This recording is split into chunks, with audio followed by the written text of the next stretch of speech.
দয়া যদি না থাকে তাহলে আপনি ক্ষমা করতে পারবেন না। আপনি আপনার শত্রুকে যদি ক্ষমা করতে না পারেন, ক্ষমা করতে না, যে দর্শনে থাকবে না, সেখানে তো শান্তি অসম্ভব।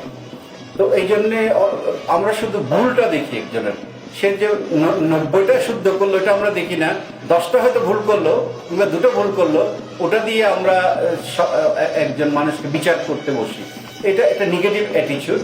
তো সুফিয়াই কেরাম সবসময় পজিটিভলি দেখেন, এবং আরো অনেক হয়তো বিষয় আছে যেগুলো আমার মনে হয় এগুলো অনেক আলোচনার ব্যাপার। আশা করি আপনারা যদি উদ্যোগ নেন, আমরা এগুলো ধারাবাহিক আলোচনায় আমরা যেতে পারি, বিস্তারিত আলোচনায় যেতে পারি। আশা করি আমরা সবাই প্রকৃত আরো বৃহত্তর প্রেক্ষাপটে যেতে পারি, নবীন যারা শিক্ষার্থী আছে তাদেরকে নিয়ে আলোচনায় আসতে পারি। আমার মনে হয় ব্যাপক একটু আলোচনা যদি, বিশেষ করে আমরা তাসাউফ ভিত্তিক যে সমাজটা আছে